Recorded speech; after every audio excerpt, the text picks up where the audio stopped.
many deaths in that neighborhood. So, but that's the sort of situation when we're talking about Millennium Development Goals. When you go to the parts of the world that are dealing with these things, that's the kind of lifestyle you find. The first subject today was pandemics, and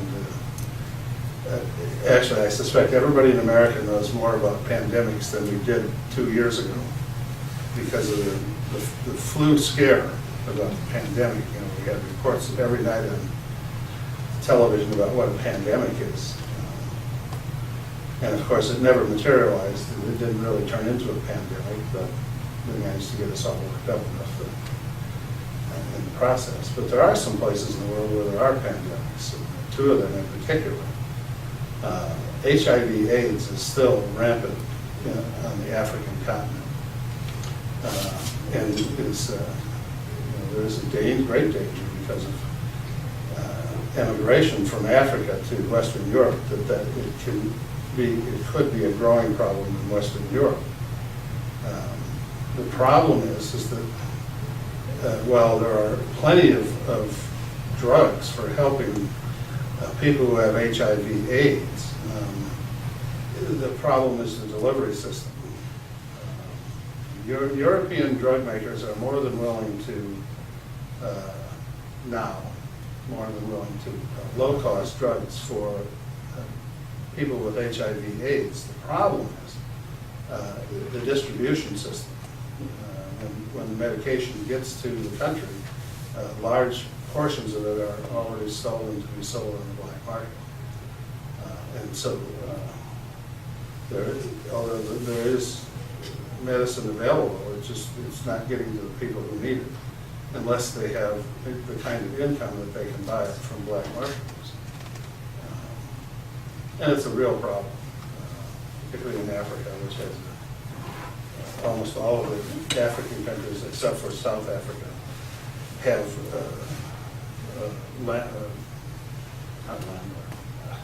warlord mentalities. These are private warlords who are stealing the drugs and selling them back to HIV/AIDS patients. It's a very difficult situation. And so although we have the means to deal with HIV/AIDS worldwide, we just don't have a safe delivery system for seeing that the people who need the drugs get them. I'm trying to remember, I think the last statistic I read, in Central Africa,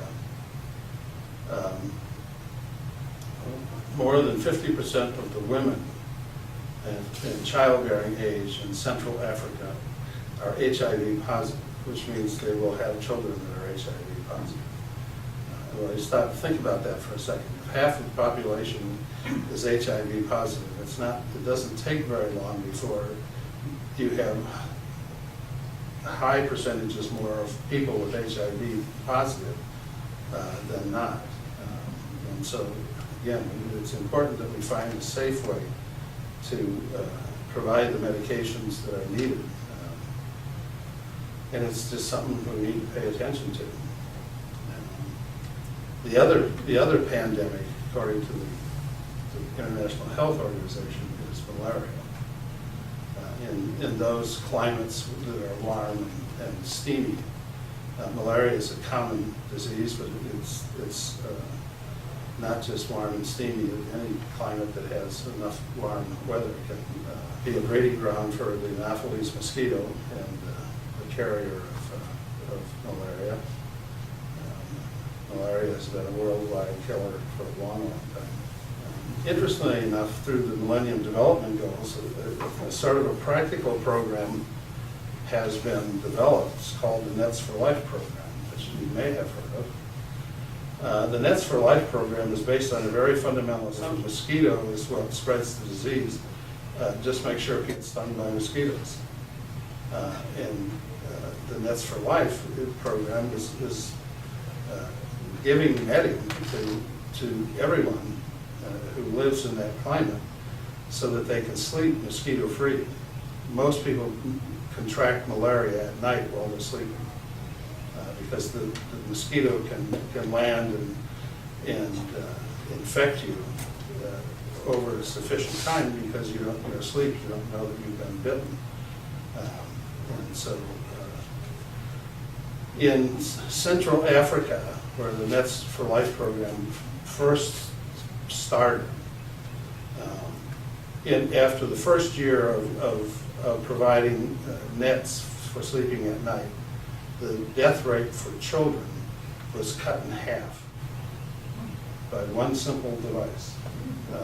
And I mean, and we know, I mean, that, you know, there were only enough nets to do a certain number of people. So if we had the capability in the Nets for Life program to give nets to everyone in the country, those rates would go up considerably higher, as well as it's gone. So those are the two pandemics that we're facing, and the challenges that we face in dealing with them.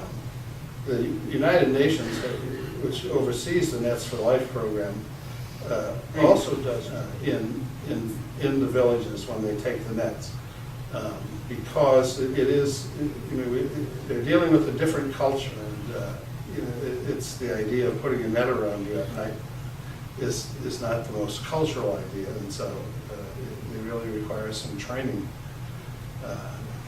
to somebody to hammer home the point that this is meant to save their lives. And so, because the other side of it is in those parts of the world where malaria is highest, medication is scarcest. You know, if you and I want to go to Africa, we can go to the doctor and get a malaria shot tomorrow. And in this country, malaria medicine is readily available. The problem is at the other end of the pipeline, the country to which you're going, the reason you got to get the shot here is because you never get it there. You just don't have the wherewithal for the most part. So it's a difficult thing. So anything anybody want to add to that?